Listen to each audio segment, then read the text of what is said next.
পথ দুর্ঘটনায় জখম অভিনেতা সোনু সুদের স্ত্রী সোনালী সুদ। তিনি প্রযোজক। গতকালই পথ দুর্ঘটনায় তিনি জখম হন। সোমবার গভীর রাতে মুম্বাই নাগপুর হাইওয়েতে পথ দুর্ঘটনার শিকার হয় সোনালী সুদের গাড়ি।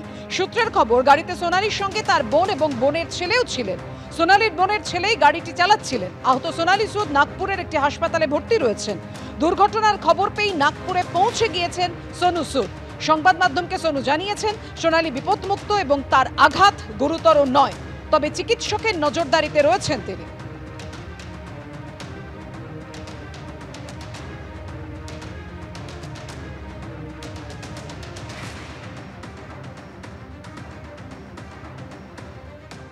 আজও উত্তাল রবীন্দ্রভারতী বিশ্ববিদ্যালয়ের জোড়াসাঁকো ক্যাম্পাস। বিশ্ববিদ্যালয়ের উপাচার্যের পদত্যাগের দাবিতে বিশ্ববিদ্যালয়ের উপাচার্যের ঘরে তালা ঝুলিয়ে বিক্ষোভ দেখাচ্ছে শাসক দলের ছাত্র সংগঠন তৃণমূল ছাত্র পরিষদ। দেখতে পাচ্ছেন যখন তালা ঝুলিয়ে দেওয়া হচ্ছে সেই মুহূর্তের ছবি। একেবারে বিশ্ববিদ্যালয়ের উপাচার্যের বিরুদ্ধে বিক্ষোভ দেখাচ্ছেন তৃণমূল ছাত্র পরিষদের সদস্যরা।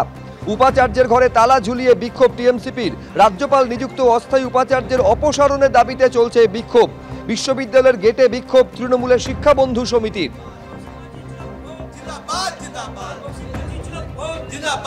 এবং বিভিন্ন অনৈতিকমূলক যে ডিসিশনগুলো সেই ডিসিশনগুলো ওনারা নিয়ে যাচ্ছে। এই মুহূর্তে আমাদের দাবি হলো আমাদের এই মুহূর্তে আমরা রয়েছি জোড়াসাঁকোতে রবীন্দ্রভারতী বিশ্ববিদ্যালয়ের উপাচার্যর ঘরের বাইরে। এই মুহূর্তে যে ছবি আমরা দেখাবো, যে ভাইস চ্যান্সেলর উপাচার্য তার রবীন্দ্রভারতী বিশ্ববিদ্যালয়ের যে উপাচার্যের ঘর, সেটা কিন্তু তৃণমূল ছাত্র পরিষদের যারা সদস্য তারা এইভাবে তালা লাগিয়ে দিলেন। সরাসরি ছবি আমরা দেখাচ্ছি বিশ্ববিদ্যালয়ের উপাচার্যর ঘরের বাইরে। এই মুহূর্তে তৃণমূল ছাত্র পরিষদের তরফ থেকে বিক্ষোভ চলছে। ভিসির পদে যিনি রয়েছেন তার অপসারণ চান তৃণমূল ছাত্র পরিষদের যারা সদস্য সমর্থক।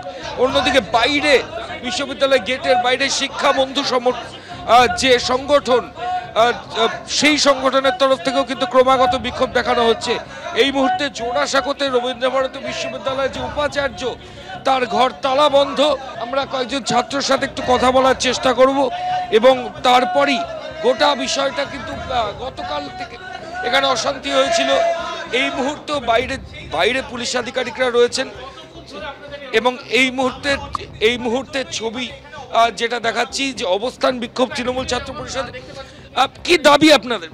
আমাদের মূলত দাবি হলো আমাদের বিশ্ববিদ্যালয়ের এখন যিনি অস্থায়ী উপাচার্য রয়েছেন তিনি একজন প্রাক্তন বিচারপতি এবং তিনি কিছু অনৈতিকভাবে ডিসিশন নিয়ে গেছেন বিশ্ববিদ্যালয়ের ক্ষেত্রে, যে ডিসিশনগুলি নেওয়ার এখতিয়ার তার নেই। তাছাড়া কালকে আমরা যখন এখানে শান্তিপূর্ণভাবে বিক্ষোভ করছিলাম, আমাদেরকে বিশ্ববিদ্যালয় প্রাক্তরে ঢুকতে দেওয়া হয়নি। ভিসি নির্দেশ দিয়েছিল যে ওরা যেন না ঢুকতে পারে, বিশ্ববিদ্যালয়ের মেন গেটে তোমরা তালা দিয়ে দাও।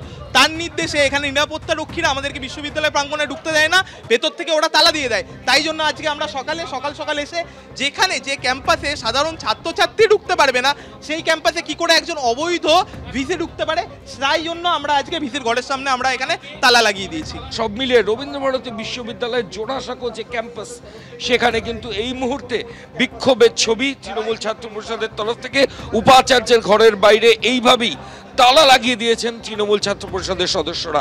ক্যামেরায় শান্তনু দত্তের সঙ্গে ময়ূখ ঠাকুর চক্রবর্তী, এবিপি আনন্দ, কলকাতা।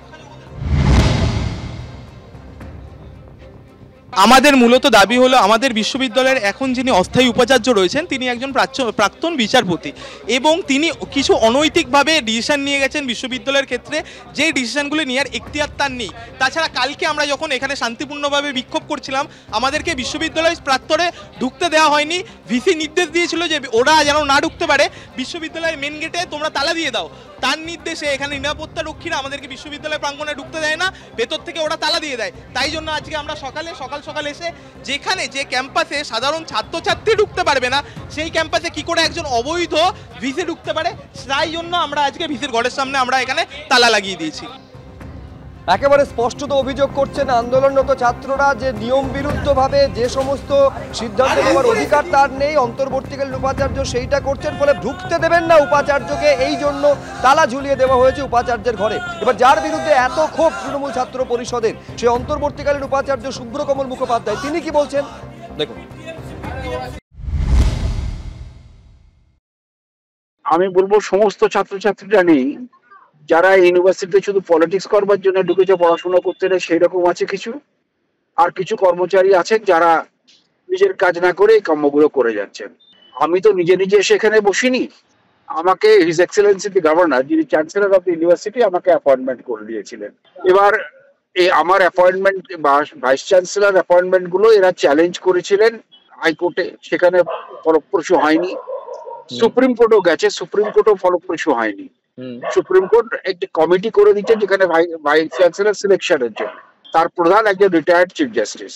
তো ওরা সিলেক্ট করে দিলে ভাইস চ্যান্সেলর অ্যাপয়েন্টমেন্ট হলেই চলে যাব।